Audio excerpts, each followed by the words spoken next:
It's early. The sun has just risen and my eyelids are heavy after hours of driving. I join friends on the coast to spend the summer together. The road, at this hour, was a deserted ribbon, unrolling endlessly in front of me, making it almost hypnotic.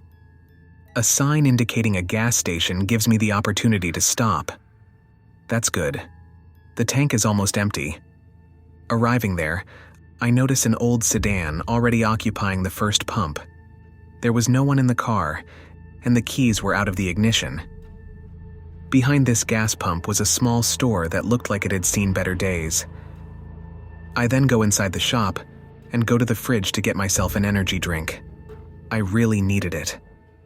I still remember the heavy atmosphere that reigned there, and most importantly, there was no one there. Not a customer, neither at the pump nor in the store. I then asked myself, whose car could this be? I then go to the cashier. She has empty eyes and a scarred face. She didn't even say hello to me. From the counter, I could see a half-open door at the back of the store. There seemed to be someone behind. I heard strange noises. "Refill, please," I say, setting the drink down on the counter. The cashier then leaned oddly towards me, as if to observe me more closely, and nodded without a word. After paying, an oppressive feeling came over me. Maybe it's just fatigue, but something is wrong. As the tank fills up, I think I hear a scream coming from the shop. I stop for a moment to fill the tank to check, but nothing. The tank full, I then return to my car, my heart beating. Am I just paranoid? Tired, maybe. I'm sure I heard a scream. Is something weird going on right now in that gas pump? And that car still abandoned. Unable to make a clear decision, I froze completely. My gaze then turns to the store, and suddenly my thoughts freeze. The cashier's eyes are fixed on me, her demonic gaze giving me goosebumps. She's probably been watching me from the start and seems to be ordering me to get out of here ASAP. Panicked, I start the engine and leave the service station. But as I take one last look at the store in my rearview mirror, an even more gruesome sight looms large in my eyes. I still don't know my imagination was playing tricks on me, but I'm sure I saw a bloody woman banging on the window in the back room, where all those strange noises were coming from. It was like a stab in the stomach. I was sick of it. Have I completely lost my mind? Or did I just witness a horrible crime? I didn't know what to do. I couldn't get my foot off the accelerator. I could turn around and go back to the cashier, but then... what would I do? I wondered. It was at the same time that a friend of mine called me to find out when I was going to arrive. That's how I got away from the gas station and continued on my way. I was already exhausted, but this experience traumatized me. I spent my whole vacation wondering if I could have done something. I don't know if I made the right choice, but if I'm still alive to talk about it, maybe I wasn't wrong. I don't know if what I saw was real, but I never told anyone about this story, and I never went back to that gas station again. Since that day, I promised myself one thing: always listen to my instincts, because it could be the fine line between life and a tragic end. Night had fallen, and the rain was pounding on my car windows. I still had several dozen kilometers to go before getting home, and my tank was almost empty. I knew my car would soon break down, leaving me alone in the middle of nowhere.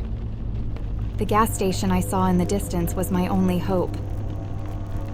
The pumps stood there, looking as if they'd been unused for a long time. The illuminated signs flickered faintly, creating moving shadows that seemed almost alive. The stillness of the night was almost oppressive, as if even the trees were holding their breath. I turned off my car's engine, letting the silence stretch out around me. A light breath of wind rose up, almost like a whisper in the air. I got out of my car, wondering for a moment if my choice to stop had been a wise one. I slipped my hand into my jacket pocket, gripping my car key tightly, suddenly feeling vulnerable in the middle of this isolated place. A shiver of worry ran through my body as I slowly approached the nearest pump. It's at that moment that I saw him. A lone man stood there, his dark silhouette emerging from the darkness. His face was hidden beneath a dark hood, revealing only the blurred contours of his face. My heart raced. A feeling of unease invaded me. I gathered my courage and approached, trying to appear relaxed. "Do you need any help?" I asked, my voice almost muffled by the surrounding tension. The man remained silent, motionless, like a statue. Then my pulse quickened, my eyes riveted on him, on that hood that hid his face. A strange gleam shone in his invisible eyes, provoking a feeling of unease in me. Something was wrong. My hands trembled slightly. The sound of running fuel was almost deafening in the heavy silence of the night. And this presence? The man remained motionless, silent, his invisible eyes fixed on me. Then my gaze fell on a detail I hadn't noticed before. His hand was sticking out of his coat. A hand stained with blood. Why was there blood? I didn't have time to think about it. The man took a step forward and pulled something out of his jacket. My breath caught as I saw the gleaming blade of a knife, a flash of steel in the darkness. My heart leapt in my chest, fear overwhelming me. The sudden realization of the gravity of the situation hit me hard. My survival instinct took over, and I scrambled backwards, almost stumbling in my haste. My breath was coming in gasps, and I was wheezing as I rushed to my car. I opened the door with trembling fingers, my jerky breathing echoing in the air.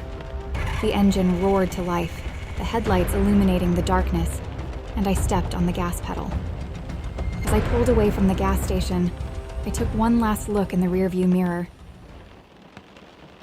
The man was still there, his silhouette blending into the darkness. He wasn't moving, the knife still glinting in his hand. A sense of relief washed over me when, a few minutes later, I reached the safety of a lighted road. The fear of that night continues to haunt me, every shadow evoking the memory of that man. To this day, I wonder if it was all a bad joke.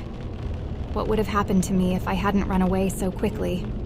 One last question lingers. Had someone else stopped before me?